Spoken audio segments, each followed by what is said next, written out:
Bismillahirrahmanirrahim. Assalamualaikum warahmatullahi wabarakatuh. Selamat datang di Jam Islami. Halo intelektual muda, kali ini kita akan bahas tentang balasan untuk orang-orang yang istiqomah. Aisyah, istri Nabi Shallallahu Alaihi Wasallam, yang dijuluki dua panggilan. Yang satu panggilannya Humairah. Apa artinya? Kalau lagi malu wajahnya memerah. Kalau Aisyah, wajahnya memerah ketika dipuji Rasulullah. Saking putihnya Aisyah, Abu Bakar itu kan orangnya putih, maka anaknya juga putih. Kenapa dipanggil Abu Bakar? Padahal nama aslinya bukanlah itu. Kenapa dipanggil Abu Bakar? Abu Bakar itu artinya bapak yang punya anak perawan yang cantik-cantik dan solehah. Aisyah, Asma, itu cantik-cantik semua tuh. Makanya bapaknya dijuluki dengan Abu Bakar. Nabi juga senang memanggil Aisyah dengan sebutan Aish, disingkat. Saking cantiknya Aisyah, banyak yang sebenarnya baper ketika Nabi menikah dengan Aisyah. Patah hatilah cowok-cowok di Madinah. Suatu hari, Nabi lagi jalan, lagi berangkat berjihad. Nabi kalau melakukan perjalanan membawa istri ya. Ketika Nabi melakukan perjalanan dengan para sahabat, sekitar 1000 onta, di tengah jalan, mampir di masjid. Pas sedang mampir, Aisyah kan dia naik kendaraan yang tertutup. Entah di atasnya ada kayak tandu yang tertutup, khusus buat perempuan agar tidak kepanasan. Kalau yang cowoknya itu naik onta yang terbuka. Pas berhenti, Aisyah pengen ke belakang atau ke toilet ya. Pada saat itu, Aisyah memakai kalung yang diberikan oleh ibunya sebagai hadiah pernikahan. Cuman kaitan kalungnya sudah agak sedikit longgar. Pas mau balik, baru sadar pas dipegang di dadanya. Oh, kalung saya jatuh, hilang. Akhirnya minta izin ke Nabi. Ya Rasulullah, kalung saya jatuh udah dicari-cari dari tadi tapi nggak ketemu. Tolong cariin dong. Akhirnya Nabi pun nyari. Gak ketemu juga, mengarahkan para sahabat sampai akhirnya ketemu pas udah malam. Karena udah kemalaman, Nabi pun memutuskan, ya udah kita bermalam di sini deh, gak usah melanjutkan perjalanan. Berhentilah sahabat di situ. Karena persediaan air di sana sedikit, akhirnya ketika waktu subuh mereka tidak cukup air, tidak bisa berwudu untuk sholat subuh, mulailah muncul desas-desus. Ini gara-gara Aisyah nih, kita gak bisa sholat subuh, gak punya air, gara-gara Aisyah. Ramai tuh di antara sahabat yang mempersalahkan Aisyah. Pada saat itulah turun ayat tentang tayamum. Itulah cerita di balik ayat tayamum di surat Al-Maidah. Kalau kalian tidak menemukan air, maka berwuduklah dengan cara tayamum dengan debu-debu yang bersih. Setelah ayat itu turun, sahabat mulai berpikir positif. Gara-gara Aisyah, akhirnya kita punya keringanan fikih dalam berwudu, yaitu tayamum. Berkah Aisyah. Setelah itu perjalanan dilanjutkan. Perjalanan jauh sehingga berhenti lagi. Seperti biasanya, setiap ada pemberhentian, Aisyah ke belakang lagi dan kalungnya jatuh lagi. Ini benar-benar takdir dari Allah, cara Allah. Waktu itu Aisyah merasa gak enak lagi ngasih tahu Nabi. Daripada nanti bermasalah lagi ya udah deh, akhirnya Aisyah mencari sendiri kalungnya. Pada saat Aisyah masih sibuk mencari kalungnya, Nabi memutuskan, ayo kita melanjutkan perjalanan. Sahabat yang mengangkat tandu Aisyah tidak sadar bahwa Aisyah tidak berada di dalamnya. Kenapa? Itu menunjukkan bahwa Aisyah itu kurus. Kenapa bisa kurus? Karena Aisyah itu rajin olahraga. Olahraganya bersih-bersih rumah. Jadi keringatan terus sehingga badannya itu bagus. Tidak pernah berat badan Aisyah itu melebihi dari 55 kilo. Aisyah itu kurus, jadi ada atau tidaknya ia di dalam tandu sama saja gak terlalu berpengaruh, karena berat tandu itu lebih berat daripada Aisyah. Dan Aisyah pun akhirnya tertinggal. Pas Aisyah menemukan kalungnya, ia langsung menuju tempat Nabi berhenti. Ternyata pasukan Islam sudah pada pergi. Aisyah pun berpikir nanti kalau Nabi sadar pasti Nabi akan menjemputnya lagi. Akhirnya Aisyah memutuskan untuk menunggu. Sambil menunggu, Aisyah duduk di sebuah batu, bersandar, saking lamanya menunggu, kemudian Aisyah tertidur. Nabi biasanya kalau melakukan perjalanan, menempatkan seorang sahabat sebagai penyisir jalan di belakang. Takutnya ada barang yang ketinggalan, orang-orang yang ketinggalan, namanya adalah Sofwan bin Mu'attal. Sofwan ini jomblo terkeren di Madinah, anak Madinah yang keren. Pada saat itu, Sofwan sedang menyisir perjalanan. Kemudian melihat perempuan yang sedang ketiduran di atas batu. Pas Sofwan mendekat, melihat wajahnya, ternyata itu Aisyah. Langsung Sofwan berta'awuz, A'udzubillahi minasyaitonirrajim. Lalu Sofwan mengatakan, Taraju', inna lillah wa inna ilaihi raji'un.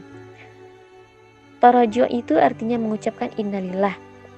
Langsung Sofwan berpaling. Coba bayangkan begitu solehnya Sofwan. Kalau kita kan kalau bertemu yang seperti itu, alhamdulillah. Begitulah cowok keren itu. Cowok keren itu seperti Sofwan. Nah, contoh lainnya, seorang perempuan ketika Maryam sedang berzikir di mihrab, tiba-tiba datang lelaki keren, namanya Jibril. Jibril itu kalau turun ke bumi berwujud basyaron sawiyah, laki-laki yang sempurna. Ketika Maryam melihat cowok keren itu, apa kata Maryam? A'udzubillah, bukan Masya Allah, bukan. Karena ucapan tarajuk Sofwan yang keras, akhirnya Aisyah kaget dan bangun. Pas Aisyah bangun, langsung Aisyah menunduk karena malu kepada Sofwan. Sofwan gak banyak nanya, Aisyah ngapain sendiri di sini? Gak gitu, itu solehnya para sahabat, biar bisa kita bandingin dengan kita. Kemudian Sofwan mengambil ontanya, didudukkan di dekat Aisyah, terus Sofwan menjauh dan membelakangi. Untuk apa?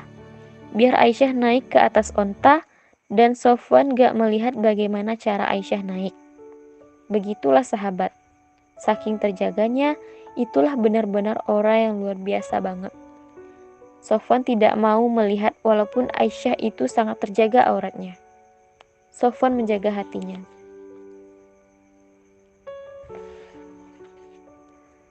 Setelah selesai, Sofwan datang mengambil tali kekang onta dan kemudian ditarik. Sofwan jalan kaki di depan, Aisyah naik di atas tandu, di atas onta.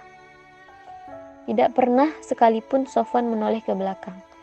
Aisyah, butuh sesuatu? Tidak. Gak ada sama sekali. Gak diajak ngobrol, diam sepanjang perjalanan sampai di Madinah. Nabi saat sampai di Madinah masih gak sadar kalau Aisyah ketinggalan.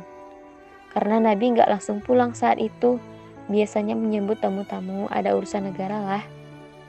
Baru Aisyah dan Sofwan muncul di Madinah. Waktu itu kebetulan orang-orang Yahudi sedang nongkrong di gerbang. Ketika Yahudi lagi nongkrong, datanglah Aisyah dan Sofwan.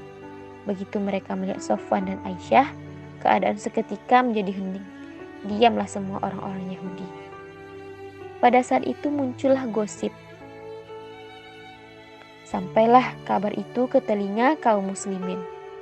Ada apa dengan Aisyah? Aisyah selingkuh. Aisyah dan Sofwan ada sesuatu. Ramailah fitnah di antara kaum muslimin tentang Sofwan dan Aisyah. Akhirnya sampailah berita ini kepada Rasulullah. Rasulullah pun pergi menemui Aisyah. Dan sebelum itu sampai ada seorang sahabat bernama Abu Ayyub pulang ke rumah kemudian membicarakan permasalahan tersebut dengan istrinya. Gimana nih menurut mama? Kata Abu Ayyub. Jawaban istrinya ini jadi panduan bagi kita kalau dengerin gosip. Ya Aba Ayyub, gimana pendapat engkau jika ada yang mengatakan engkau selingkuh dengan seorang perempuan? Abu Ayyub kemudian menjawab, tidak mungkin aku selingkuh. Kan sudah ada mama, tidak mungkinlah. Kemudian istrinya berkata, sesungguhnya Sofwan itu lebih soleh daripada papa. Kalau papa nggak mungkin selingkuh, maka Sofwan lebih nggak mungkin lagi untuk selingkuh. Ditanya lagi sama istri Abu Ayyub. Ya Abu Ayyub, bagaimana pendapat engkau jika ada yang mengatakan aku selingkuh? Kata Abu Ayyub, na'udzubillah, nggak mungkin. Papa percaya banget sama mama. Mama kan cewek yang setia, yang menjaga dirinya dan segala macam. Kata istrinya, sesungguhnya Aisyah lebih solehah daripada mama. Kalau mama tidak mungkin selingkuh, apalagi Aisyah. Tapi di luar, berita itu tetap berkembang. Sampai akhirnya Nabi datang ke rumah Aisyah, kemudian bertanya kepada Aisyah, ya Aisyah, pasti kamu sudah mendengar berita tentang ini. Bagaimana menurut kamu ya Aisyah? Aisyah menjawab, kalau saya katakan berita ini bohong, mungkin Nabi gak percaya sama saya. Padahal itu bohong. Kalau saya bilang itu benar, tapi Allah Maha tahu bahwa itu tidak benar, maka saya tidak akan membela diri. Wallahul musta'an. Saya akan curhat hanya kepada Allah saja. Allah yang Maha menolong.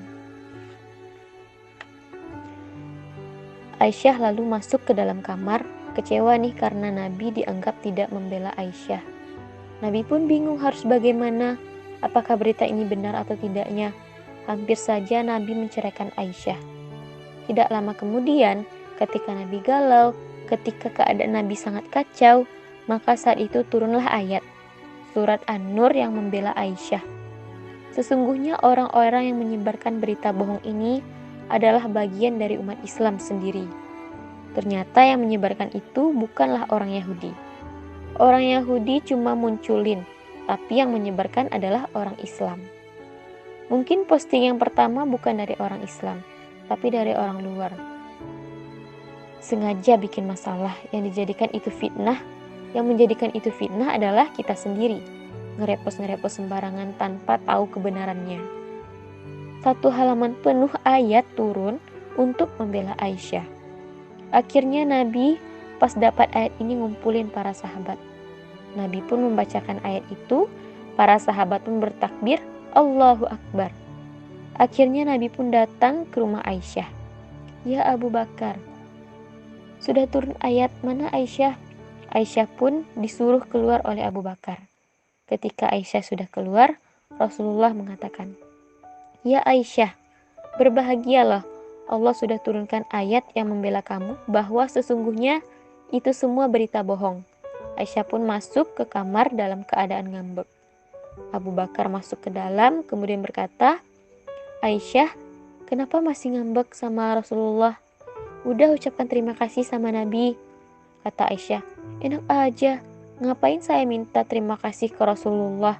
Kan saya bela, kan yang bela saya itu Allah. Udah biarin aja lah orang itu. Apakah Rasulullah marah? Tidak, kata Abu Bakar. Rasulullah, Aisyah lagi ngambek gak mau ketemu. Ya udah, tidak apa-apa. Memang Aisyah pantas untuk melakukannya. Nabi pun pergi, membiarkan Aisyah menenangkan perasaannya. Selang beberapa hari, Nabi pun datang lagi dan keadaan sudah normal lagi.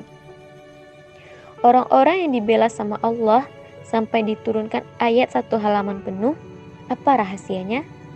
Dalam Quran surat Fussilat, surat yang ke-41 ayat 30. Itulah rahasianya.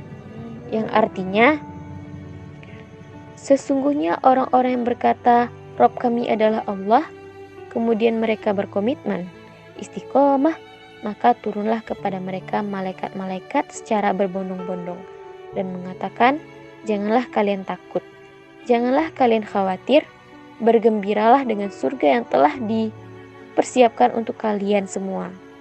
Kami adalah pelindung-pelindung bagi kalian dan dalam kehidupan dunia dan dalam kehidupan akhirat.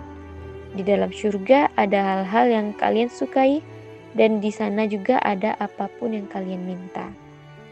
Ini rahasianya, istiqomah. Hingga kata Allah, tatanazzalu alaihimul malaikah, sebagaimana Jibril turun untuk membela Hafsah. Tatanazzalul alaihimul malaikah, sebagaimana Jibril turun untuk membawa wahyu Allah untuk membela Aisyah. Nahnu awliya'ukum, kami yang akan membela kalian, yang akan melindungi kalian. Siapa kami? Allah Subhanahu wa Ta'ala, yang kemudian memerintahkan para malaikat untuk ikut serta membela dan melindungi orang-orang yang Allah bela. Siapa mereka? Mereka adalah orang-orang yang istiqomah. Sampai jumpa di jam Islami berikutnya ya intelektual muda. Semoga kita semua bisa menjadi orang yang istiqomah juga ya. Assalamualaikum warahmatullahi wabarakatuh.